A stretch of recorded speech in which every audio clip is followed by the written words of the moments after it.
Criação, evolução. Hoje à noite nós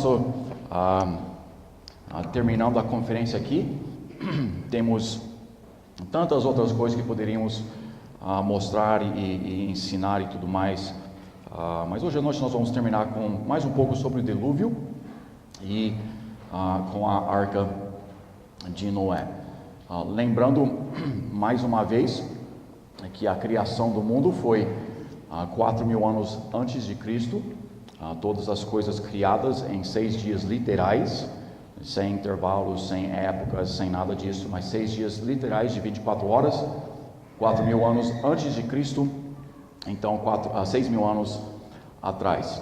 E nós temos o dilúvio que foi 2.400 anos antes de Cristo, então 4.400 anos atrás. A evolução é algo que não é realidade, é algo que não é baseado na ciência ou em fatos. A razão que ela funciona é na base de o que um homem muito famoso tem dito. Adolf Hitler mencionou: as pessoas são mais prováveis de acreditar numa grande mentira do que numa pequena.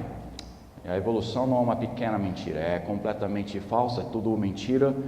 E porque, como ele também mencionou, se você fala uma mentira o tempo suficiente, autossuficiente e vezes o suficiente, as pessoas vão acreditar. Então não importa se é fato ou não, se você repetir ela com frequência suficiente, com uma força suficiente, e a maior mentira, maior probabilidade que as pessoas vão acreditar. Então essa é a filosofia dele e pelo jeito funciona mesmo, porque ao redor do mundo inteiro nós temos sido desiludidos ou enganados pela mentira da evolução. O dilúvio novamente foi 2.400 anos atrás. Nós já falamos um pouco sobre o dilúvio ontem, mas vamos ver mais algumas coisas. Em Salmos capítulo 148, louvai os céus dos céus e as águas que estão sobre os céus. No segundo dia da criação, nós temos a separação entre as águas. Nós temos as águas aqui na terra e nós temos a separação. Nós temos, naquele dia não foi a separação da terra com as águas, mas o firmamento, que é onde que as aves voam, nosso ambiente aqui. Então nós temos as águas sobre o mundo inteiro. Por causa que teve essa água antes do dilúvio, nós vemos que não choveu antes do dilúvio. Então essa água ficou lá em cima, não sabemos se foi em forma de gelo ou outra forma, mas por causa disso ela criava um tipo de estufa. E com esse tipo de estufa, ela facilitava o crescimento dos homens, facilitava a saúde dos homens, facilitava o crescimento das plantas. Então antes do dilúvio, teve essa estufa que ajudava na saúde e que também ajudava no crescimento, principalmente das plantas. Outras vantagens foram proteções. Nós temos os raios do sol que vem para nós. Uma delas é muito beneficente, nós temos a luz, mas não é o único raio que vem dos céus. Nós também temos raios que acabam destruindo nossos corpos e tudo mais. Então essa estufa também protegia de vários raios diferentes, e nós vemos ela aqui: raios gamas, raios X e outros raios que entrava, e ela, quando bate em água, sendo em forma líquida ou sólida, ela volta para trás. Então essa estufa que Deus colocou em volta do mundo foi uma estufa que nos preservou, que ajudou o crescimento das plantas. Com a pressão aumentada aqui na terra também, a recuperação de qualquer ferimento é mais rápida. Se você tiver o dinheiro e você tiver um corte bem forte, vai para um lugar onde que eles possam colocar uma pressão em cima de você, e sua ferida vai crescer, vai sarar muito mais rápido do que se você está na pressão normal do dia a dia. Então tem várias coisas. Hoje o propósito não é ver e todas essas vantagens, mas tem várias coisas que, quando Deus criou o mundo, Deus criou ela perfeita, é claro, mas várias coisas que Ele fez que infelizmente nosso pecado acabou destruindo. Em Salmos capítulo 24, nós vemos: do Senhor é a terra porque ele afundou sobre os mares. Em Salmos 33, ele ajunta as águas do mar como num montão, põe os abismos em depósitos. Também em Salmos nós vemos terra sobre as águas. Quando Deus criou a terra, ele não somente criou a água em volta do planeta, mas ele também colocou a água debaixo da crosta. Ele colocou uma água nos depósitos, uma água debaixo do nosso solo.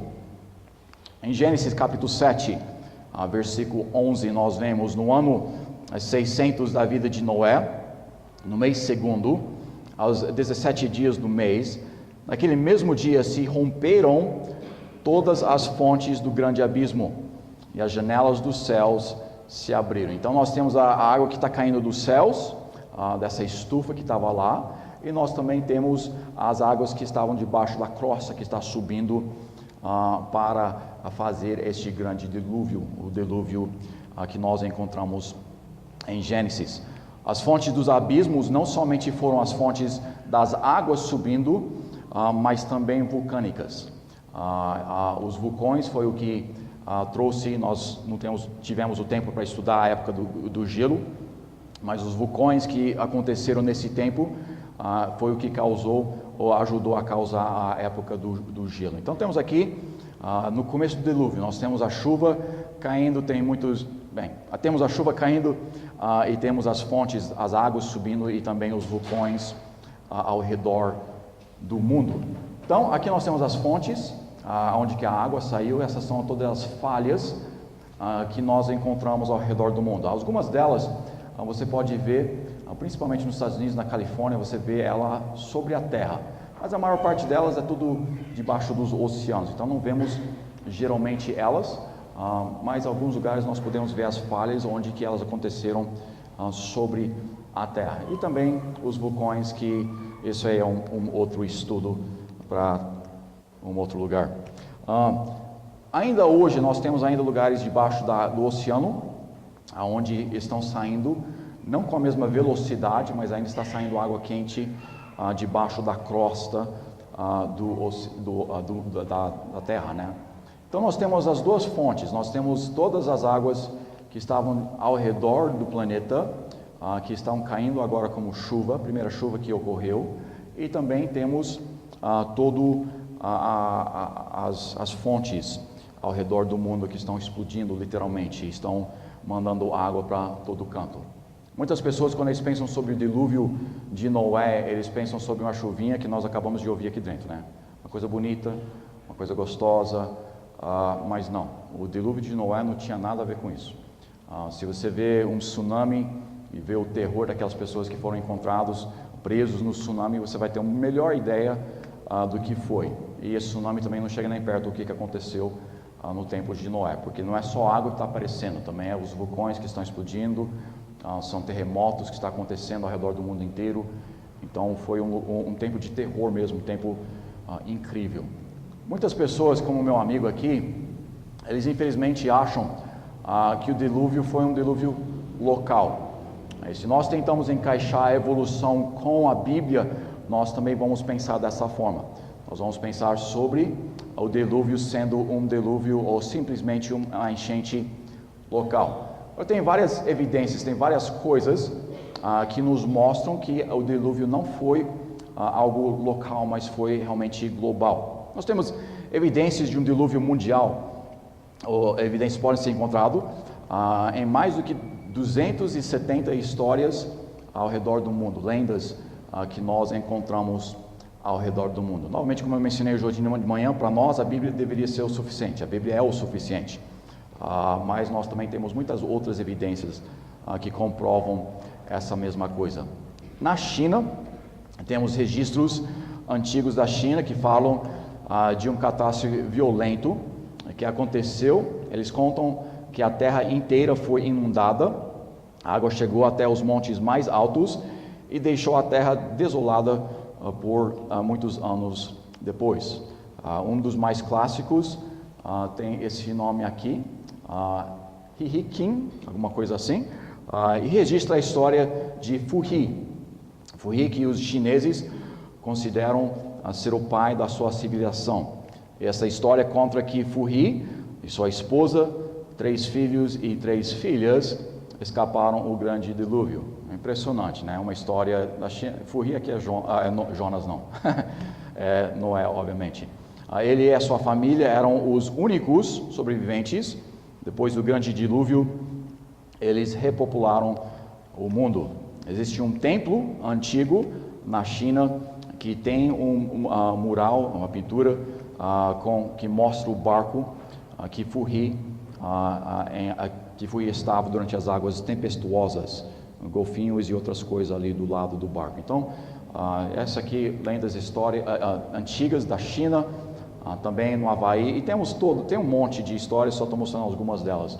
No Havaí, muitos anos depois, a morte de Kuniuhuna, o primeiro homem, o mundo tornou-se mau, e um lugar horrível de viver. Houve somente um bom homem, sobre seu nome era Nunu.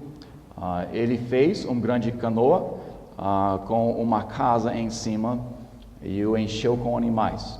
As águas subiram sobre toda a terra e matou todas as pessoas. Somente Nunu e sua família eram salvos. Também temos na Babilônia outras evidências. Aqui, além do registro encontrado na Bíblia, o mais antigo, a história do grande dilúvio, é uma tábua encontrada na Babilônia. Essa tábua refere a uma outra mais velha tábua que foi copiado, mas somente fragmentos eram encontrados do mais velho, que veio de um antigo rei da Babilônia. Porque muitas pessoas vivem centenas de anos naquela época, a história do dilúvio poderia ter sido introduzido por alguém como o rei Anrafael. Nós encontramos ele em Gênesis capítulo 14, que era um dos primeiros reis da Babilônia depois do dilúvio. Outras histórias do dilúvio eram populares durante o tempo de Alexandre o Grande e muitos outros relatos. Aqui nós temos, não dá para ler, eu sei, a Ásia Menor, a Europa, a Ásia, América do Norte, América do Sul e as ilhas. Aqui são todos os lugares onde que nós temos encontrado as histórias do dilúvio. Se ela está com a caixinha cheia, ela fala aquela perfeitamente conforme a palavra de Deus. É claro, uma história que é contada através dos séculos ou através do tempo. O homem dilui, nós mudamos certas coisas ou simplesmente deixamos coisas para fora. Mas vemos aqui ao redor do mundo inteiro, nós temos histórias da antiguidade falando sobre o dilúvio. Então não foi somente um dilúvio local, pois as histórias estão em toda a parte do mundo. Não é só uma parte do mundo que tem a história, são globais. Em Gênesis capítulo 7, nós também vemos em versículo 19: e as águas prevaleceram excessivamente sobre a terra, e todos os altos montes que haviam debaixo de todo o céu foram cobertos. 15 côvados acima prevaleceram as águas, e os montes foram cobertos. Então nós temos aqui a Bíblia indicando, a Bíblia falando que as montanhas mais altas foram cobertas por 15 côvados, que é 6,7 metros de altura. Então a montanha naquela época mais alta, além disso, quase 7 metros de água em cima daquilo. Se fosse um dilúvio local, eu gostaria de ver. Seria muito interessante de ver as águas paradas assim, ao redor da montanha mais alta daquele local. Não, obviamente, é um dilúvio global, não somente local. Também a duração do dilúvio. Nós podemos olhar aqui, olhando nos versículos, não vamos levar o tempo, mas do dia 1 ao 7 fala várias coisas, até nós chegarmos ao dia 378. Então, o dilúvio, mais de um ano. Imagina um dilúvio local. Nós vemos dilúvios locais, tsunamis duram somente poucos dias, né? Não é alguma coisa como nós vemos aqui. Então, a duração do dilúvio em si já mostra que ela não poderia ser um dilúvio local, mas ela foi um dilúvio mundial ou um dilúvio global. Se o propósito era somente destruir uma região, por que tomar o tempo de construir uma arca somente para andar de barco um pouquinho? Se Deus só ia destruir uma área, Noé tinha 120 anos.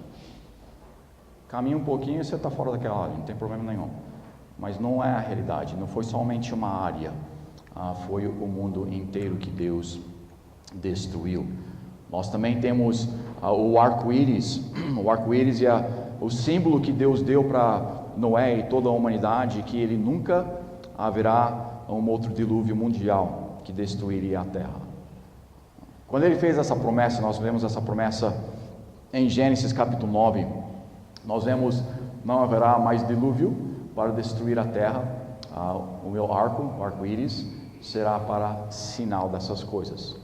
Se foi somente um dilúvio local, o nosso Deus é um Deus mentiroso, porque nós temos tido um monte de dilúvios locais desde aquele dia, que destroem aquelas regiões, mas nunca teremos e nunca tivemos desde aquele dia um dilúvio global. Então a promessa do arco-íris mostra todas essas coisas. Tem um monte de outras coisas, não vamos levar o tempo hoje à noite, mas o dilúvio não foi somente numa área, não foi somente na área mesopotâmica, como muitas pessoas pensam. Foi um dilúvio mundial, um dilúvio global. Então qual foi o propósito do dilúvio?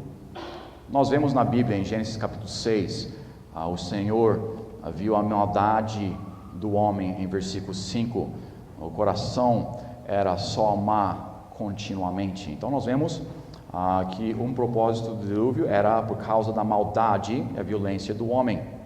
Nós vemos versículo 12 e 13 também, estava corrompida e a carne havia corrompido. Nós vemos que estava cheio de violência. Então Deus está olhando aqui para a humanidade e ele vê que eles estavam maus, ele vê que ele está corrompido e vê que está cheio, a terra está cheia de violência. Nós vemos aqui também em versículo 7, disse o Senhor: destruirei o homem que criei sobre a face da terra. Note aqui, desde o homem até ao animal, até ao réptil, até a ave dos céus, porque me arrependo de ter os feitos. Então, a destruição, o julgamento não foi somente sobre o homem, ele estava aqui destruindo também os animais, as aves, os répteis, todos os animais da terra também. Versículo 12 e 13 novamente, nós vemos ali no fim: porque a terra está cheia de violência, e eis que o desfarei com a terra. Então o propósito não foi somente destruir os homens, não somente destruir os animais, mas também, de uma certa forma, destruir a terra. A terra antes do dilúvio e a terra que nós temos hoje são duas coisas bem diferentes uma da outra. Estamos no mesmo planeta, obviamente, mas são lugares bem transformados por causa do dilúvio. Nós vemos então em Gênesis capítulo 7 o cumprimento dessas promessas. Todos os altos montes que havia debaixo dos céus foram cobertos e tudo mais, e vemos ele cumprindo exatamente o que ele tinha dito. Então, vemos que Deus julgou não somente o homem, mas os animais juntamente com a terra. O pecado nunca tem consequências só para aquele pecador. Infelizmente, quando nós pecamos, nós pais, nós afetamos nossos filhos, nós maridos, nós afetamos nossas esposas, nós esposas afetamos nossos maridos, na realidade nós afetamos nossos amigos. O nosso pecado tem consequências muito além das nossas próprias vidas.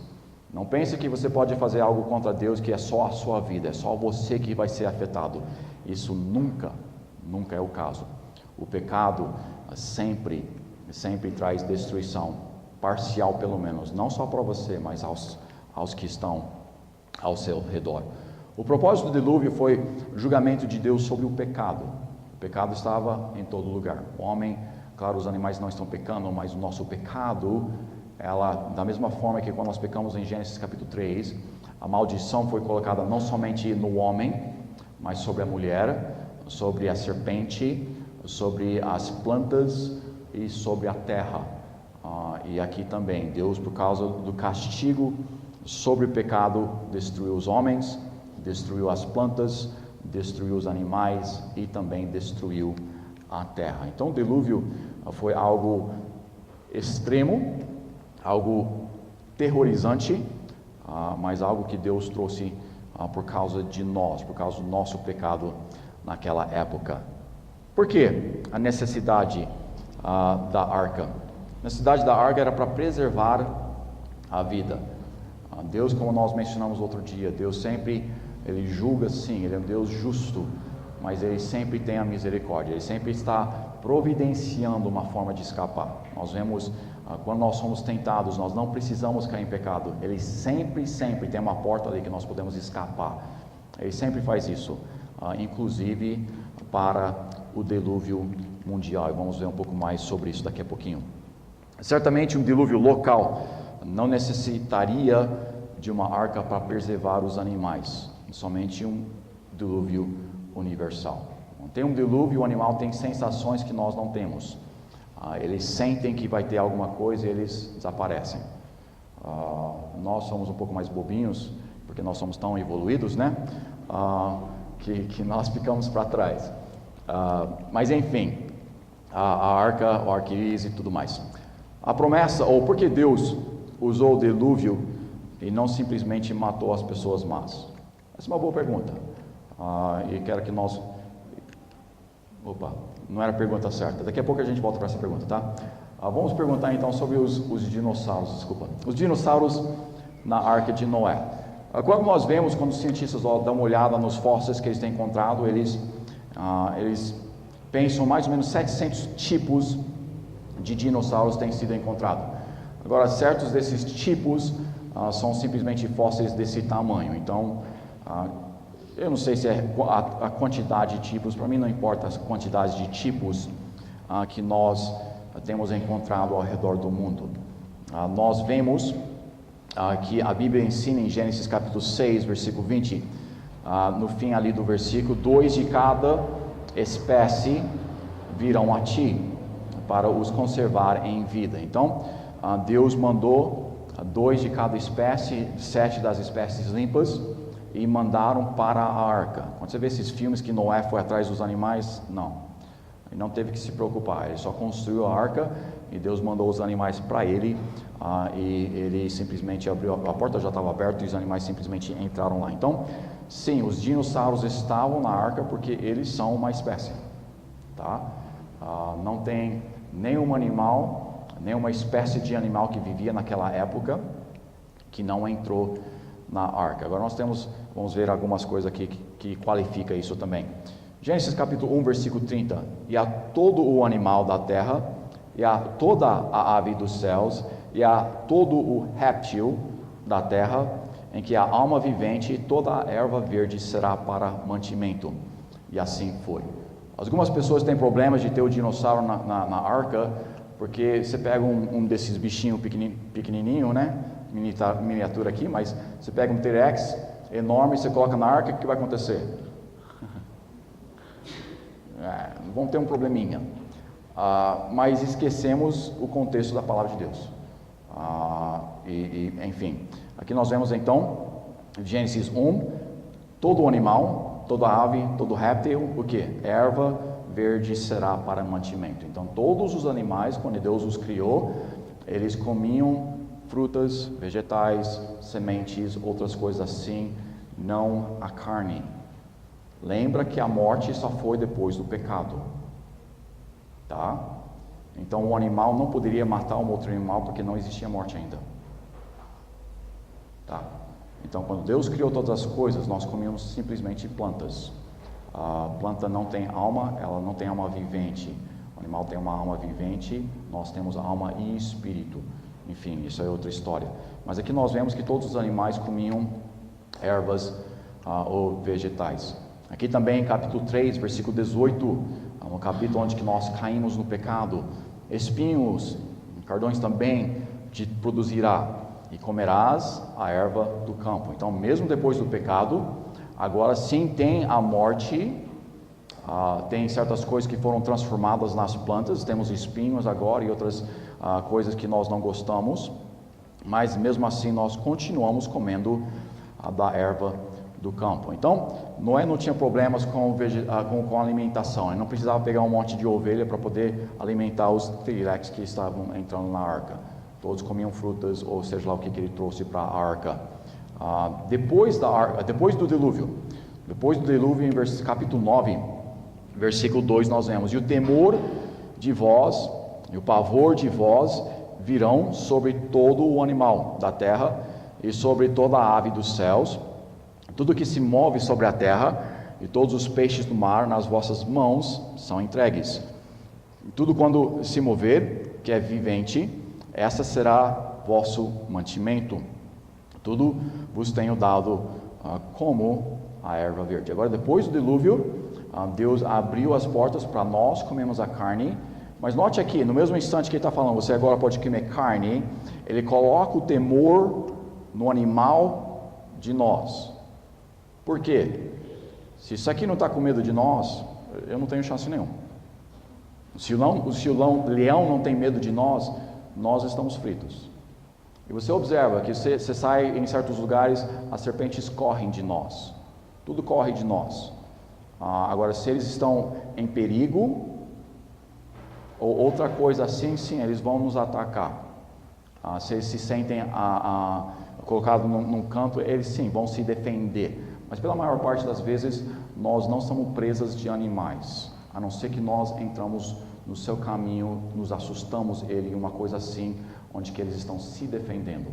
Então, depois do dilúvio, Deus coloca o pavor nesses animais, porque se ele não tivesse feito isso, depois do dilúvio, ele está dando permissão para nós comer carnes, e também deu certos animais se viraram carnívoros. Então, nós temos o leão, depois virou carnívoro, certos dinossauros, esses outros animais que também, depois do dilúvio, começaram a comer carne. Então, não tem problema com os dinossauros carnívoros estar na arca de Noé. Primeiramente, mesmo se eles fossem carnívoros, nós temos a história de Daniel. Deus é mais poderoso do que qualquer carnívoro, né? Ele pode apacentar qualquer coisa. Também, nós provavelmente, tem vários animais que têm a capacidade de hibernar por longos prazos de tempo. Temos vários répteis que fazem isso. Temos o urso, que é o mais conhecido provavelmente por fazer isto. E imagino que debaixo, aquele primeiro andar que está debaixo da água, seria um mais fresquinho, e bem provável que esses diminuiriam a consumição de comida. Então eles comem quando eles entram, basicamente dormem o tempo inteiro, talvez não o tempo inteiro, mas não precisariam de tanta comida. Então não vai precisar de tanta comida, talvez, que nós necessitaríamos ou pensaríamos. Também, Deus não é bobo, tá? Ele sabe o espaço que ele falou para Noé construir, e sabe o espaço que ele vai precisar para colocar lá. Ele não vai trazer os dinossauros maiores, ele não vai trazer o biomote completamente crescido. Todos os dinossauros, o maior ovo que nós temos encontrado é um pouco maior do que uma bola de rugby, um pouco maior do que uma bola de futebol americano, tá? Então, quando eles nascem, quando eles saem do ovo, eles são bem pequenos. Provavelmente não pegou necessariamente um filhote, mas provavelmente pegou um jovem, alguma coisa que está no começo da sua vida. Por quê? Era para preservar a vida. Nós não queremos uma coisa que vai morrer logo após que ele sai da arca. Então nós vamos pegar a juventude ou até as crianças, que quando depois do dilúvio, nós saímos do dilúvio, eles vão começar a reproduzir para aumentar ou para crescer do resto depois do dilúvio. Então nós temos provavelmente filhotes ou talvez até jovens no mundo animal, e temos, é claro, um monte de bênçãos ou facilitações por causa disso. São bem menores, o peso menor, não comem tanto, dormem muito mais. O pastor sabe muito bem que o nenê dorme muito mais do que os meus jovens. Enfim, tem várias coisas. Provavelmente foi colocado na arca. Temos fatos sobre isso? Não. Eu só sei que meu Deus é sábio, e se nós temos sabedoria, o dele é muito maior. Então, você vê qualquer animal crescido, o filhote metade do tamanho, ou menos, né? Então, quando você pega um monte de filhotes, nós vemos e percebemos que não era necessário tanto espaço que o homem pensa que precisaria. Uma das coisas que eles falam, não tem jeito de colocar todos os dinossauros, porque eles eram enormes. Não, começam aqui, começa o tamanho de cachorrinho. e entram na arca. Também a Bíblia nos ensina que não foi os tipos. Talvez tínhamos 700 tipos de dinossauros, não sei. Mas espécies, nós só temos encontrado 7 espécies de dinossauros. Então, simplesmente 2 dessa espécie, 2 dessa espécie, 2 dessa espécie, 2 dessa espécie, enfim, 14 dinossauros. Filhotes, máximo o tamanho de um cavalo. Tá? Cavalos viajam de navio todo o tempo. Então não há dificuldade com isso, não há dificuldade de ter os dinossauros na arca de Noé, porque a Bíblia diz que todos os répteis foram na arca de Noé. O dinossauro é réptil, o dinossauro estava na arca de Noé. Agora, não tem como todos os animais do mundo caberem em uma arca. Quando nós pensamos na arca que o mundo mostra, talvez isso seja realidade. Mas vamos ver o que a Bíblia diz e vamos ver um pouco de ciência também. De todos os animais limpos, tomarás para ti 7 e 7, o macho, a fêmea, mas dos animais que não são limpos, 2, o macho e a fêmea. Então nós temos aqui Deus dando a ordem, todos os animais, pelo menos 2, aqueles que são limpos, 7. Então temos todos os animais que estariam entrando na arca. Agora nós temos feito uma estimativa de todos os tipos de vida. Nós temos aqui as bactérias, 10 mil bactérias, bem que a bactéria é bem pequenininha, não vai tomar muito espaço, né? Aqui nós temos o fungo também bem pequenininho, nós temos os músculos, nós temos um monte de coisa aqui, temos quantidades enormes aqui, 258.650, vemos para cá. Agora sim nós temos os animais, um pouco maiorzinhos, 1.250.000 animais. Desses animais nós temos invértebras, que é a maior quantidade, os menores. Nós temos aqui os insetos, o inseto também é minúsculo, né?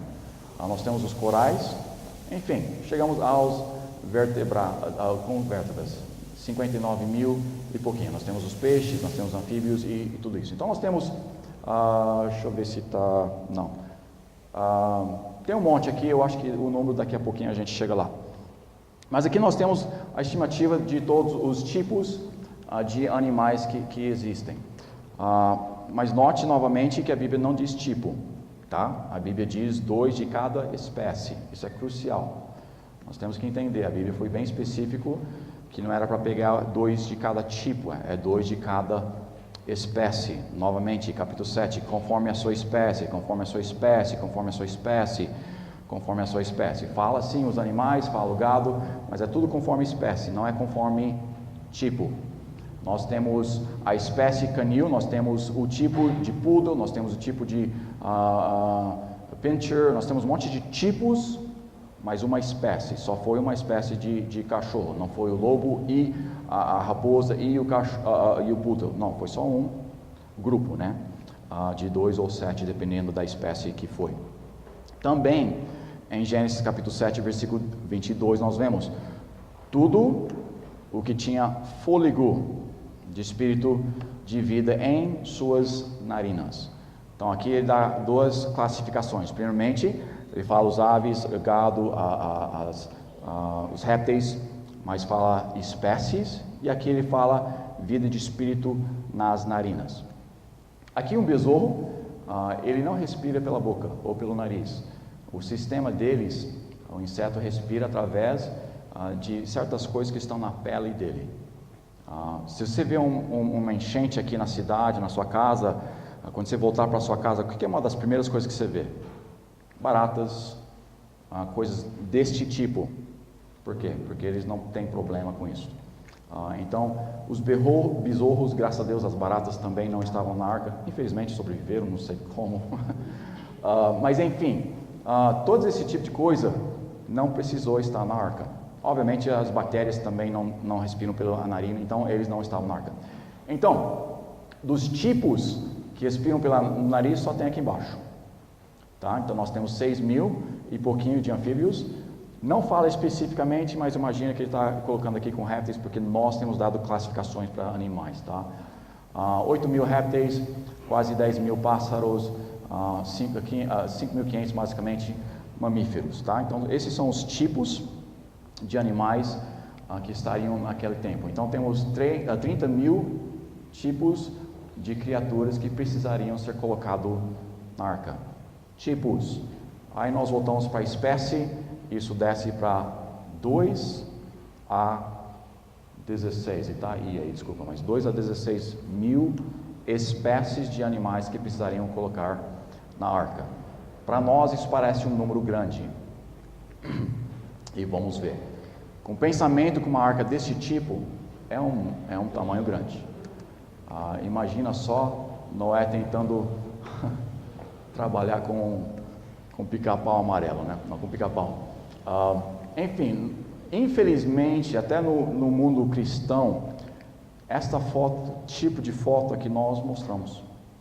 Nós sempre mostramos um barquinho pequenininho, com um monte de animais que está tudo quase caindo para fora do barco.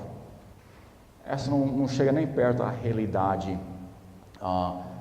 E se fosse esse tipo de barco, então sim, ele estaria encrencado e nós não estaríamos aqui. Mas a realidade é que a violência, Deus sabia obviamente quantas espécies estariam indo para a arca, que Ele mandou ela para a arca. Deus sabia o tipo de dilúvio que ia ser, a violência que ela seria.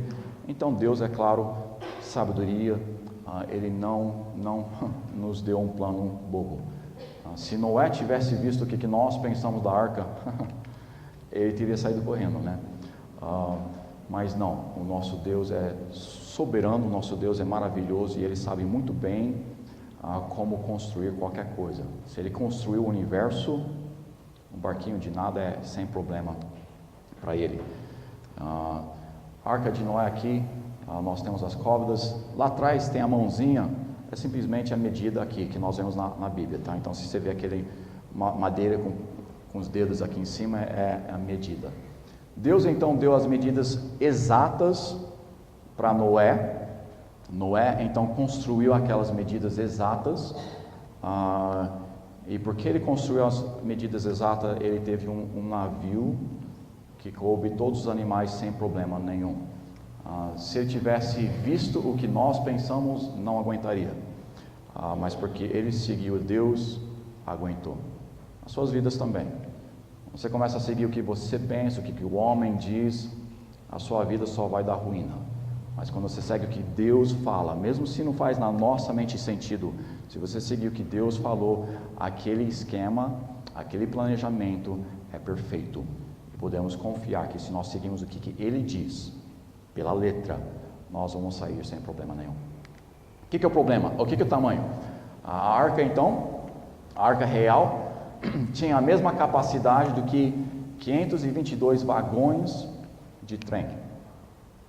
Tá? Nós pensamos na arca, nós nunca pensamos na quantidade assim. Por quê? Infelizmente nós sempre vemos aquele barquinho.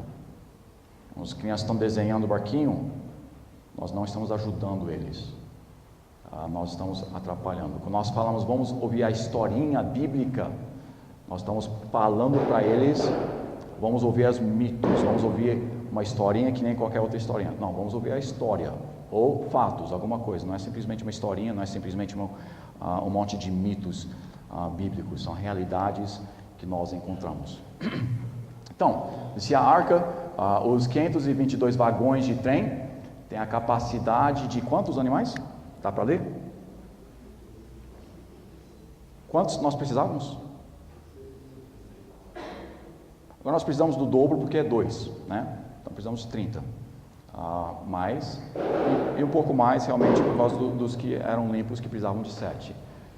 Mas nós também não pensamos que o tamanho médio, nós temos os elefantes, são grandes, lembramos que o filhote é pequeno, mas no tamanho crescido dos animais, a média dos animais é o tamanho de uma ovelha, tá? Então você pega um monte de ovelhas, dá para encaixar um monte lá dentro, mas nós vemos que dá para colocar 125 mil animais do tamanho de uma ovelha, que é a média dos animais crescidos, e se está indo filhotes, tamanho até menor do que isso. De acordo com estimativas, Noé não necessitaria mais espécies do que 50 mil espécies, por causa dos 2 e 7. Então temos 16 no máximo, 16 espécies. Você multiplica por 2 os sujos e multiplica por 7 os limpos, e saímos no máximo que ele necessitaria é 50 mil, máximo. Cabe mais do que o dobro. Cabe mais do que o dobro. Agora, as medidas que Deus deu para ele é perfeito. Os homens hoje ainda usam as medidas, não exatas, mas a porcentagem, né, dela, a proporção dos navios ainda hoje são usados que Deus deu a Noé, porque Deus sabe muito bem o melhor estilo de barco, o melhor estilo para caber na arca.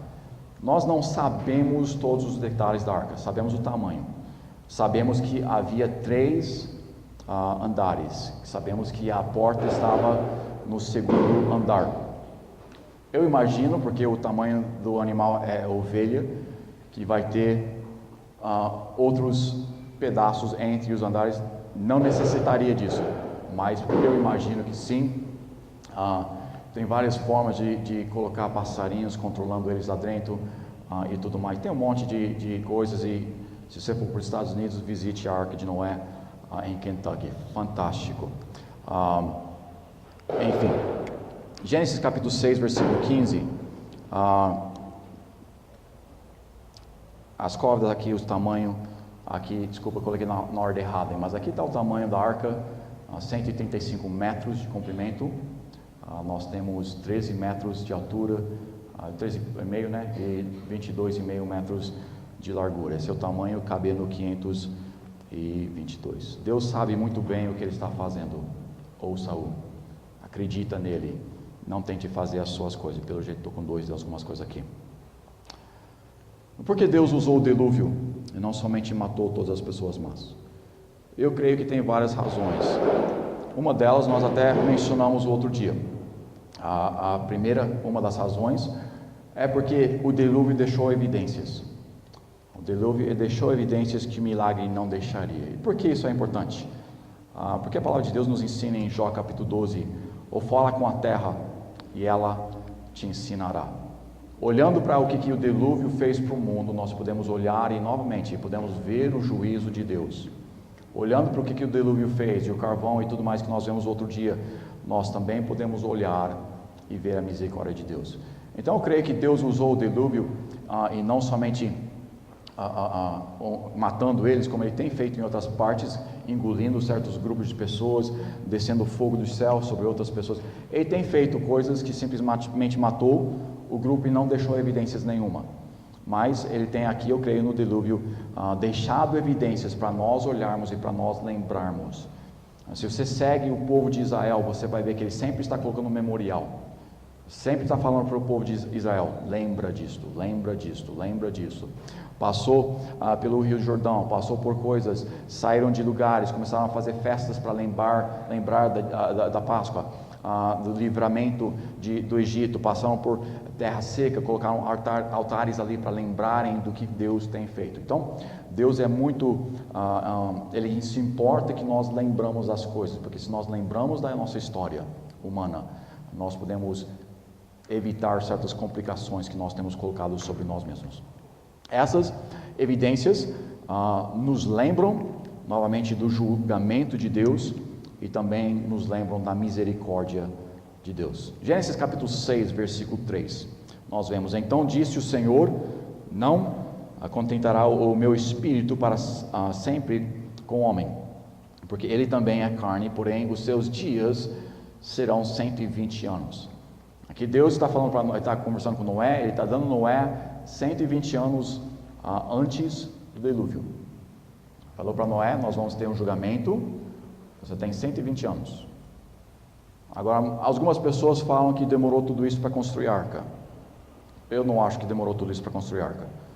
Mas mesmo se demorou tudo isso para construir a arca, nós vemos em 1 Pedro 3:20, os quais no outro tempo foram rebeldes, quando a longanimidade de Deus esperava nos dias de Noé, enquanto se preparava a arca, na qual poucos, isto é, 8 almas se salvaram pelas águas.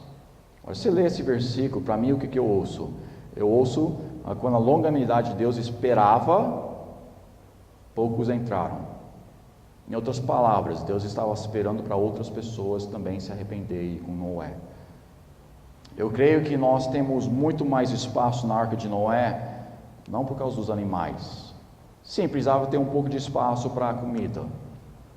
Mas eu creio que uma grande porcentagem naquele espaço ali era a preparação da misericórdia de Deus. Quem quiser se arrepender, o espaço está aqui. Nós vemos em 2 Pedro capítulo 2, versículo 5, mas guardou a Noé, a oitava pessoa, pregou da justiça.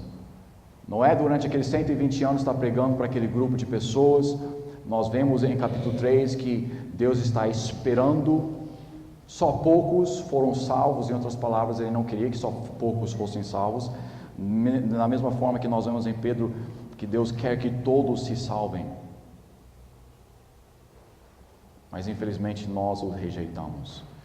E no tempo de Noé, eu creio que Noé, naqueles 120 anos, como nós vemos aqui, estava pregando da justiça, estava avisando, da mesma forma que Jonas foi e pregou para Nínive. Lembra, Deus ia destruir a cidade inteira de Nínive. Quantos pereceram pelo julgamento de Deus? Nenhum. Porque eles todos se arrependeram. Eu creio que se o mundo tivesse se arrependido da forma que Nínive tivesse se arrependido, Deus teria falado, graças a Deus, eu não preciso mais julgar. Nosso Deus é bem paciente conosco, nosso Deus é um Deus misericordioso, o nosso Deus sempre quer que nós sejamos salvos. Então, aqui nós vemos a misericórdia de Deus, nós vemos a paciência de Deus, nós vemos, eu creio, com o tamanho da arca, como nós podemos ver em João 10, 9, eu sou a porta, se alguém entrar por mim, será a salvar-se-á. Lembra também, depois que Noé entrou na arca, Deus fechou a porta, mas demorou quanto tempo? 7 dias. Noé avisou por 120 anos, Deus esperou mais 7 dias, vem. Fechou a porta, agora o tempo cessou. Quando Deus fechou a porta, não teve mais espaço, não teve mais tempo, e todos pereceram. Nós chegamos à morte, se nós não temos aceitado a Jesus Cristo, a porta fechou. Não há mais tempo, não há mais esperança. Nós vamos perecer, ou eles que não aceitam vão perecer por resto da eternidade no inferno. Mas na nossa vida inteira, Deus está esperando, vem para mim, me aceite como seu Salvador, eu quero te levar para o céu. E por 120 anos eu creio que Ele estava fazendo a mesma coisa no tempo de Noé.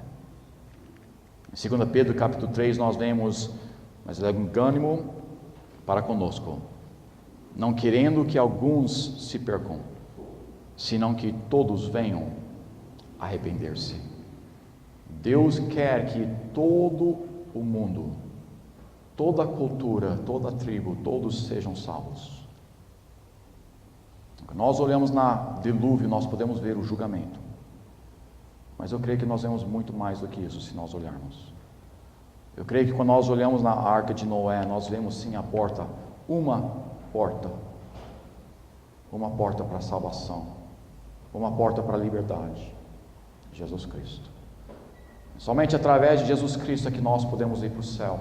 Somente através do que Ele fez por nós naquela cruz, colocando a nossa fé nele, é que nós vamos para lá. Mas Ele quer que todos entram naquela porta. Todos os animais obedeceram. Todas as espécies vieram e subiram naquela arca. E Noé, imagina aquele fedor enorme, humano preso dentro daquela arca. A bênção. Noé obedeceu, Deus abençoou ele. Será que hoje à noite eu creio que aqui nós todos somos da igreja, eu creio que nós todos aqui somos salvos? Mas os seus familiares também só tem uma porta que eles podem entrar. Os seus amigos só têm uma esperança de ir para o céu. E precisa de um Noé, precisa de alguém que demonstre a eles, precisa de alguém que fale a eles: a porta está aqui, Jesus Cristo, venha. Antes que é muito tarde, venha. Ele quer te salvar, venha. Noé nunca teve um convertido, a não ser os seus filhos. Mas nós vemos naquela passagem que ele fielmente pregou. 120 anos pregando a mesma coisa, vem o julgamento de Deus. 120 anos, ninguém querendo ouvir o que ele tinha a dizer, a não ser seus filhos. Mas 120 anos de fidelidade, proclamando o que Deus tinha dito para ele. Será que nós nos desencorajamos pela primeira pessoa que nos rejeita? Será que nós começamos a fazer o que Deus quer nas nossas vidas? E a primeira barreira que nós encontramos, isso não é para mim não. Não é resultado nenhum, pastor. Só a sua família. 120 anos. Fielmente ali construindo aquela arca, fielmente ali pregando ao mesmo tempo. E só 3 filhos, 3 noras e a sua esposa. 8 pessoas. 8 pessoas com até 50 mil animais. Deus é bom. Deus é paciente. Deus quer salvar. Mas Ele também fecha a porta. Não espere muito tempo para conversar com seus amados. Não espere até que eles estão à beira da morte. Não espere até que aquela porta está quase fechando e você quer empurrá-los para dentro. Não. Vá agora. Convide-os. Mostre eles a porta de Jesus Cristo, a salvação eterna. Senhor Deus, nosso Pai, obrigado por tudo que você tem feito por nós. Obrigado pela arca de Noé e tantas outras coisas que ela pode nos ensinar. Obrigado que as evidências ao redor do mundo apontam para um dilúvio global e não a evolução como eles ensinam. Nos ajude a entender, nos ajude a crer na sua palavra, nos ajude a evitar a filosofia da evolução, mas também nos ajude a ser como Noé, fiéis, trabalhando, mesmo que nós nunca tivemos visto a chuva, mesmo assim obedecendo, não sabendo o porquê ou o que é isso, mas Deus disse, então é suficiente para nós. Nos ajude a ser fiel, não somente no trabalho que o Senhor tem para nós, mas nos ajude a ser fiel no evangelismo, nos ajude a ser fiel a mostrar aos outros que o Senhor é a porta e que o Senhor quer trazê-los à salvação. Pois nós pedimos essas coisas em seu santo nome.